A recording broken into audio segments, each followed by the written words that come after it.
En campaña, el presidente prometió descentralizar al gobierno y hacerlo más eficiente. Dijo que algunas secretarías de Estado saldrían de la Ciudad de México para despachar a otras ciudades y ayudar al desarrollo regional. Este es el mapa de cómo debió haberse hecho esta mudanza que al final del año, 5 años después, no se logró. El presidente reconoció que esta promesa no alcanzó. Vamos a ver esta historia.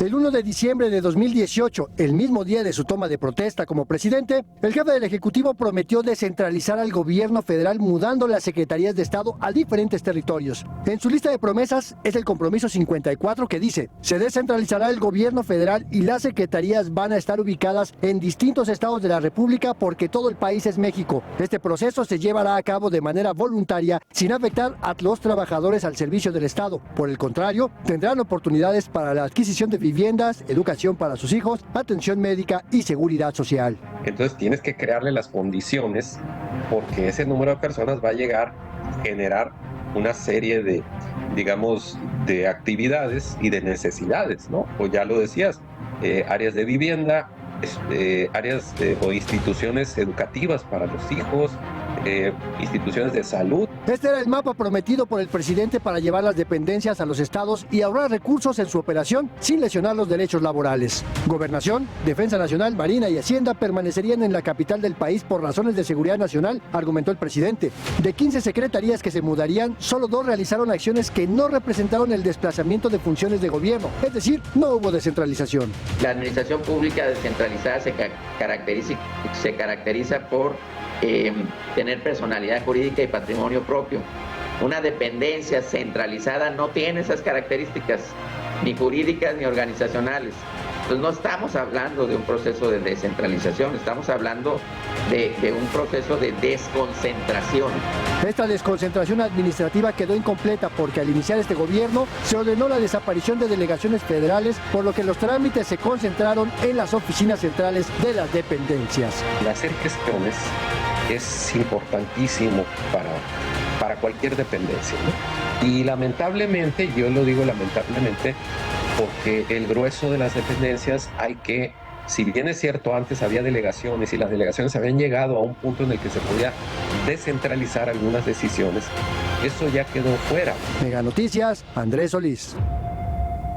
Y para platicar más a detalle le doy la bienvenida a Mega Noticias a Aldo Muñoz Armenta, doctor en Ciencia Política por la Universidad de Salamanca en España y profesor investigador de la Facultad de Ciencias Políticas y Sociales de la Universidad Autónoma del Estado de México. Doctor, gracias por estos minutos para Mega Noticias. Y quiero preguntarte, ¿qué fue lo que falló? ¿Por qué es difícil hacer una mudanza de este calado?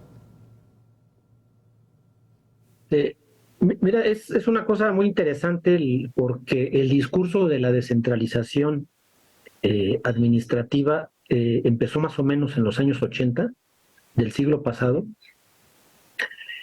y era un discurso muy atractivo porque efectivamente en buena parte del mundo las burocracias se concentran en las capitales de los países.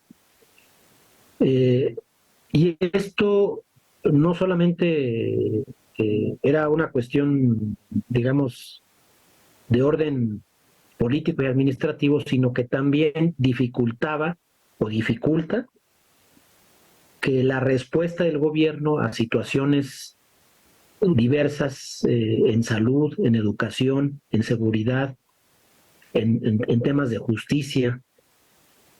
Y entonces se reflexiona acerca de la necesidad de que las burocracias se dispersen a lo largo del territorio para atender de una manera más oportuna y más puntual las demandas de las regiones, que también tienen, digamos, el mismo derecho a acceder a los beneficios que otorgan los gobiernos. Ahora, la promesa de la centralización sí se fue cumpliendo gradualmente desde los años 80 hasta la fecha. Por ejemplo, ya no es la SEP la que administra a los profesores. En el sistema de salud, durante un largo tiempo, los estados administraban los hospitales y el personal médico y administrativo. Y los tribunales digamos, de muchas áreas también fueron descentralizándose. Pero había el pendiente de que las oficinas centrales del gobierno nacional también se descentralizara. Y es una promesa atractiva porque las regiones en todo el país se sienten abandonadas, pese a que ha habido avances en la descentralización. Y resulta que a la hora de proyectar cómo mover las secretarías a diferentes entidades de la República, que podría ser altamente costoso y además por la inercia de la operación burocrática del gobierno central, incluso hasta peligroso en términos administrativos, que en la mudanza se dejaran de atender diferentes asuntos, que se vaciara incluso de personal en las distintas dependencias, que muchas gentes no aceptarían cambiarse de residencia, y no hay, digamos, ninguna ley que los obligue, a pesar de que son trabajadores federales y del gobierno. Entonces, doctor, ¿fue una promesa que ya era imposible de cumplir? La promesa del presidente López Obrador realmente estaba sobredimensionada.